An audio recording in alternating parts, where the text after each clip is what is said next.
What's up, y'all? Welcome to the Young Legends podcast, where we help you get the cheat codes to the game of life. I'm your host, Caption, aka Caption Red, and I have a very special holiday episode for y'all today. I am pumped about this. I want to equip you for the holiday season because it is right up on us. So I'm going to drop a bunch of knowledge from people who were also dropping knowledge. Now, there are people who know so much more than I do, and I am referencing the experts, and I am going to be a channel to bring you some good information. A bunch of this stuff is from an article from Jezebel magazine, and they have an online version. I'm going to tag the article in the show notes, and it's from an author named Anna North, and she interviewed a bunch of psychologists and experts about how to get along with your family and loved ones during the holidays. Now, I'm going to go over some of the points. I'm going to say 1, 2, 3, 4, and then that's going to tell you that that's from them. And then I'm just going to add my own commentary. And also, I'm going to reference an NPR podcast about surviving the holidays. I'll give credit when I get to that point. Now, this article was amazing. I highly recommend that you read it. I'll tag it in the show notes, and it's amazing. So, one of the things that the author says is when you have Thanksgiving guests, okay, you have a new guest, in order to make them feel comfortable, compliment his or her food that they brought to the meal. Now, compliments are king. Compliments are king. I mentioned that in the Dale Carnegie series that I went over, How to Win Friends and Influence People, but compliments are king. Dish out compliments. And I would even go as far to say, hey, like, this stuff is like crack. And then start making some jokes about smoking crack. And then just say, hey, I may end up having to steal from my family to buy your product, because everybody likes jokes about smoking crack. And if your family and friends and loved ones don't like jokes about smoking crack, maybe you need to find some new people. You know what I'm saying? I'm just kidding.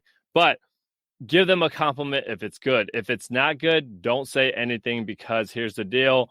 People can sniff out a fake compliment all day and night, and they're going to taste their own food. So if it's not good, then, just keep your mouth shut. Also, look for the silver lining. Maybe they overcooked the food. And then what you're going to say is something nice, like, hey, we're definitely not getting food poisoning from this because it is well done. I'm just kidding. Now, also, if they didn't bring food, then I would say something like, hey, I really like the food you brought. And they'll be like, oh, no, I didn't bring any food. And you're going to say under your breath, well, that was a mistake. Now, I'm totally kidding. But seriously, who goes to a holiday dinner as a guest and doesn't bring anything? Unless you're a minor, that is not okay. Number 2, ask questions. People who are not in your circle, whether they're guests or new family members, may feel uncomfortable talking about themselves. That's a direct quote from the article. So draw them out by asking questions about themselves. Now, you can ask them about school. You can ask them about their job. It's a good way to get people talking. That's what the article says. But make sure that, they have a job. And also make sure they don't have a weird job like a pet food taster. That's a real thing. Or maybe they don't go to school. What you got to do is you have to do your homework. Get some intel on these people who are coming through. Ask them about the hobbies they enjoy doing. Ask them about the favorite things that they like to do, the music that they like, their favorite holiday movie, their favorite family tradition or holiday memory. Allow people to talk about themselves, to brag on themselves. I like to ask the question, what's new, or what's the latest and greatest, when I see people I haven't seen in a while, which I guess you wouldn't say in this situation. But you ask people to talk about themselves, their preferences, so on and so forth, because preferences are like a belly button, because everyone has one, or in my case, 2. But anyways, all right. Also, when you're asking them about themselves, make sure you ask them what their ethnicity is. Better yet, make sure you guess it. Be like, hey, I think you're Indian. Oh, you're Caucasian? Oh, my bad. That's awkward. I'm just kidding. Don't ask people about their ethnicity. That's never the way to go.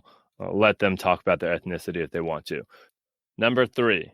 Now, if you have a family member who is a fault finder, who has a tendency to put you on blast, say stuff in front of the entire family, you can take them aside and have a heart-to-heart conversation with them. And I'm going to read this quote because this is really good. It says, "I'm not feeling very good about the holidays this year, and it seems like you're always looking at things that I'm not doing. Maybe this year you can focus on what I am doing, or just not even focus on me at all, because really it's a time when I'm wanting to be with people who love me and wanting to be in a nurturing, positive environment." Here's the thing about people and having that conversation with them. Always pull people aside, talk to them ahead of time, or at least pull them aside in private. This has happened to me in the past, not really with family members, but in the past, there was a time where I had some coworkers that were doing some things that I did not agree with at the work site. And it had to do with the way they treated some of the people there. And I was really upset about it.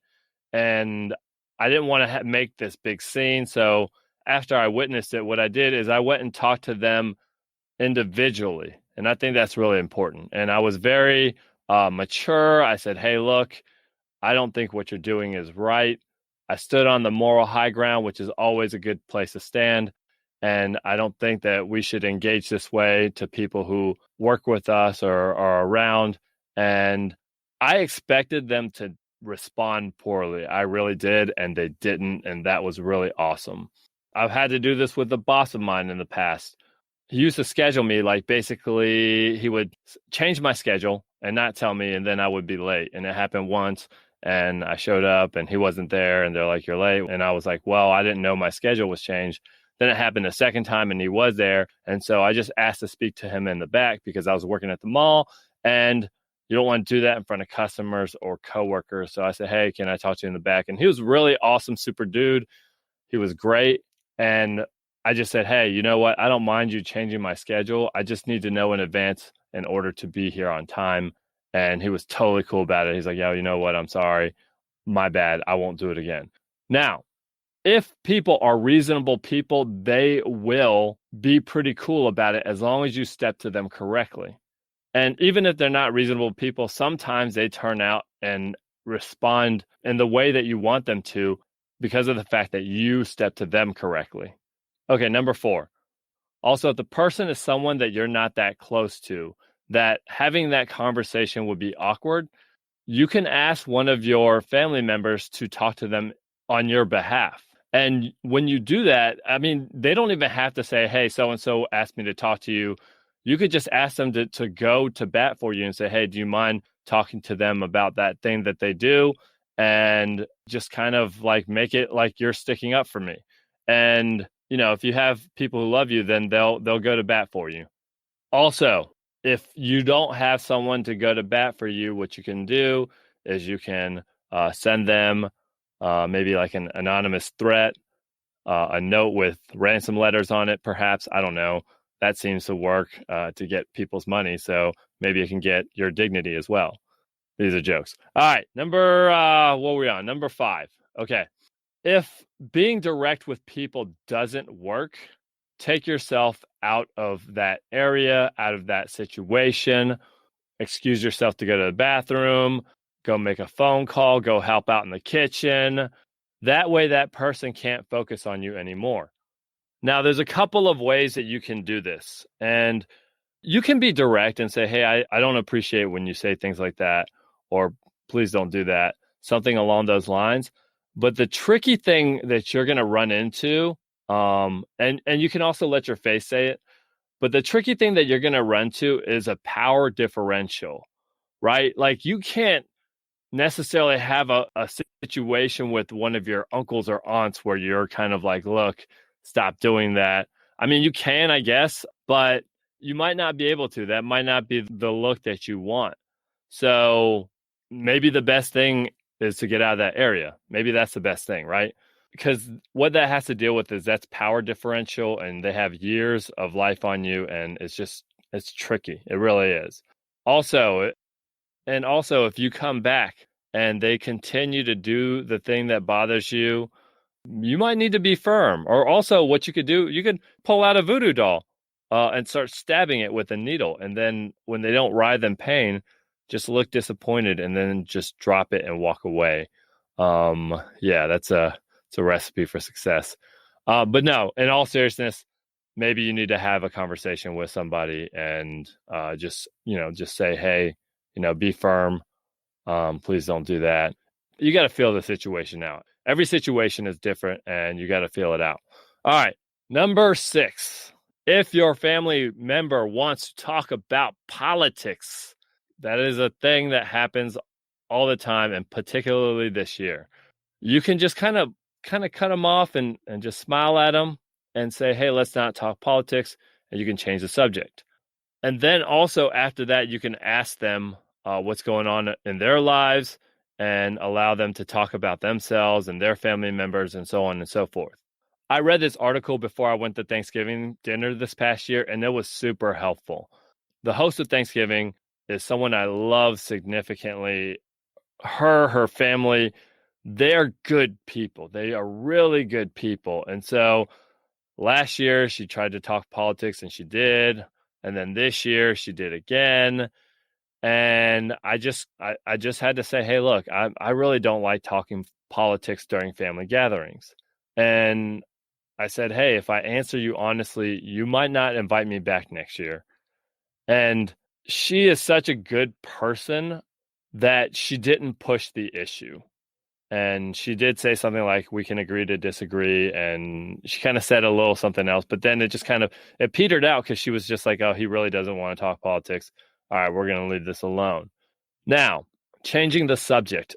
Change the subject. Learn how to change the subject. Politicians do this all the time, and they're really good at changing the subject. So you can just say, hey, speaking of Donald Trump, what's your favorite font type? I'm a Comic Sans guy myself. Or you can say something like, speaking of presidents, have you seen the new Kid President video? Do you know he's 15 years old now? He must be getting all the girls. That's crazy. Or if they're talking about a politician, you should say something like, hey, speaking of people, your kids are people, and you must be really proud of them. And then allow them to talk about their kids or other people that are important in their lives. You got to learn how to pivot, and you got to allow people to brag about themselves because people love to do that. That is one thing I know. I know more than one thing, but that's one thing I know. All right. The last one from the article goes like this. Don't expect things to be perfect, but focus on the things you can control, right? And that's an important thing, not just for the holidays, but that's an important thing for life. Focus on the things you can control. And the author goes on to state, hey, make an intention, a goal for the holiday.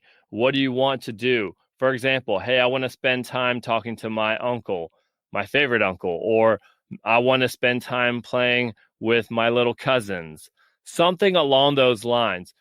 But focus on something that you want to do and that feeds your soul, that makes you feel good. And that is the thing that will make your holiday good. So have a goal of what you want to accomplish. Boom, there you go. If you want to accomplish counting up your arm hairs, whatever, do it. But have a goal. Okay, now I'm going to switch over to the NPR Life Kit podcast, which I'm going to tag in the show notes. The host, her name is Julia Furlan, and she was interviewing a clinical psychologist named Dr. Andrea Bonyer. And Dr. Bonyer said, hey, remember who the people are that you do jive with and turn to them to converse with them. You don't have to have a conversation, like an equal conversation with everybody. You might need to just kind of catch up a little bit with each person and spend a lot of time with the people that you really jive with. So that's one thing she talked about. And then she also talked about allies. Find your allies and connect with them and make sure that they're around. Now, a friend of mine actually used this technique when visiting his cousins that just aren't really interested in his life. And those people do exist. And what he did last time is he tag teamed with his sister because she is like such a good person. She's super sweet and super kind, and he's good people too. But she just has this personality that just lights up a room and lights up a conversation. And as he talked to those cousins along with her, that made all the difference in the world, where it was bearable. Like, it wasn't the normal torturous situation that he usually encounters. Now, one last thing is Dr. Bonyer said, have an escape plan, right? Have a plan where you can, say, oh, you know what? I'm so full. I need to go for a walk to walk off these calories. Go to the room where they're watching sports, where it's going to be quiet. Nobody's going to be there to bother you. During Christmas, it's basketball. Obviously, Thanksgiving, it's football. But go to that room. Make that your escape room. And also, she said something that what the previous article said, which is to advocate for yourself. And she said sometimes people, they do things because they don't realize it bothers you. And also, if you have a friend that you want to go see that night and it's appropriate for you to leave, it's not bad manners in the context of the situation, then you can go and say, hey, look, I have a friend that I'm going to go see now. We're going to go watch a movie or something like that. But don't make a fake story like your friend's an orphan or something like that. There's that. Okay, so the other thing is, in the worst case scenario, when I'm up against the ropes and I just really want to get out of a situation, what I always my go-to move is always diarrhea. Diarrhea, because diarrhea, man, I tell you what, nobody's going to argue with diarrhea. Oh my gosh, my stomach hurts. Oh, you reach back around your rear end, and then people are going to just leave you be. I have diarrhea. What do you want from me? I'm going to go to the bathroom now, and then I'm going to go hole up in a room. Diarrhea. It'll save you from any situation that you're in. Any situation. I don't care what the situation is. You can get out of that situation with the D train, baby. Capital D. The Hershey squirts. You know what I'm saying? Talking about the runs. Okay. So that's what I got from those two articles. I'm going to talk about a couple other things about the holidays. One thing that a recent guest told me, his name is Chris Rudin, by the way, in order to not overeat, make sure that you drink 8 to 16 ounces of water before you eat, 30 minutes before your meal. That way your stomach's kind of full and you don't eat as much. What else? Start planning for the new year. Start thinking about what's going to happen in 2020. Now, as I sit here and say that, understand that resolutions don't work, but visions do, as long as you're willing to do the work. So, what do you want for 2020? Everybody needs to have a vision for 2020. They also need to have a vision for their life in general. And I strongly recommend that you do that. Also, have a game plan for what you want to accomplish during the break. Put stuff on your Google Calendar. Make plans to hang out with people to do something positive. It's good to be on vacation. It's good to have a break and take a break. But also, a lot of people during the holidays, they fall off the wagon, and that is not the move. Oftentimes, people, they'll eat too much. They'll just let their disciplines go away. And next thing you know, they've gained 5 or 10 pounds during the holidays.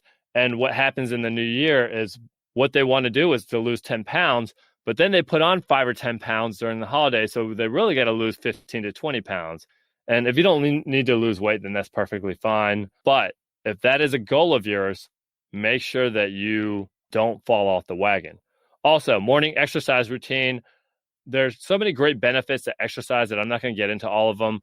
But you're on vacation, you can sleep in, and then you can work out after you sleep in. And that can start building the habit during the week or two that you have off. Also, manage your expectations, okay? Manage your expectations, whether it's the amount of money that you got for Christmas or the presents that you got or the travel that you got to do. Manage your expectations, because here's the deal.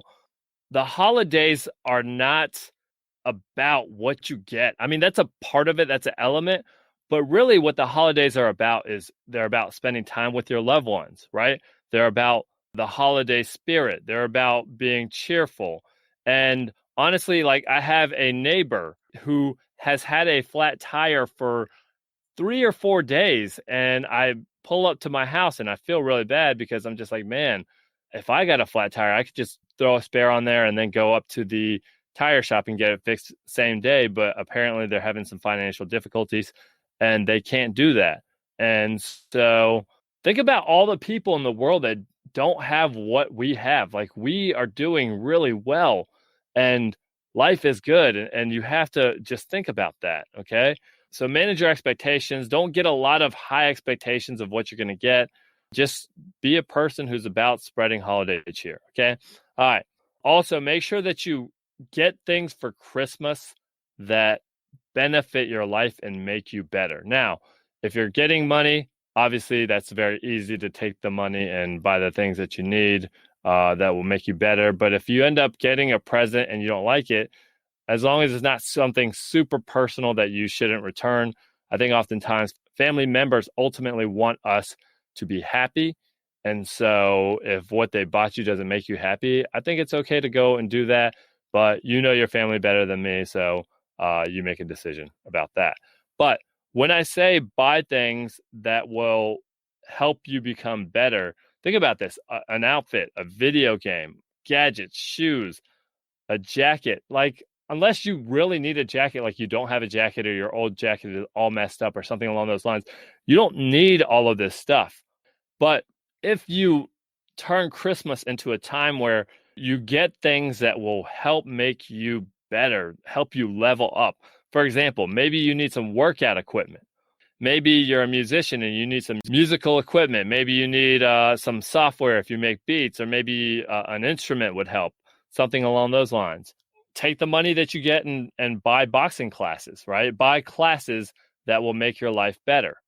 One of the guys that I interviewed recently, he started boxing when he was 18. And if he hadn't taken the money to go start boxing, guess what? He wouldn't have become an Olympic boxer. And that significantly changed his life, right? So you can buy classes, books. I love books. Books are my best friend because you take that knowledge and it's not like a physical possession that you lose. The knowledge goes in your head and now you know how to do something better and you have just something that's going to make your life so much better. Also, maybe even get something for Christmas that you can sell online, or use your Christmas money to buy something you can sell online. Maybe you could buy some bulk items to start your eBay business, but get things that are going to improve your life. I mean, a musical instrument can be your best friend in the future. You can just play it all the time. Think about how much that adds to your life versus an outfit. Also, make sure you save your money. Having money in the tank is super helpful for down the road when you get something or something comes across your path that you want to buy. You have money in the bank to buy that. And so save your money. Don't just burn through all your money. That's just ridiculous. Anyways, so those are my thoughts as far as that goes. Those are all the tips for surviving and thriving in the holidays. Some great information from that article and that podcast episode that I will link in the show notes. Make sure that you go and check both of those out. And I'm just going to wish you an amazing holiday season. Whatever it is you celebrate, just enjoy yourselves. Have an awesome New Year celebration. I'm going to link back up with you in the new year, and I have some episodes about the new year that are going to be really cool, solo episodes, interviews, and I'm just really pumped about them. So that's what's going on. But for now, what I'm going to say is take care of yourself, take care of your loved ones, and I'll catch you later. Peace out.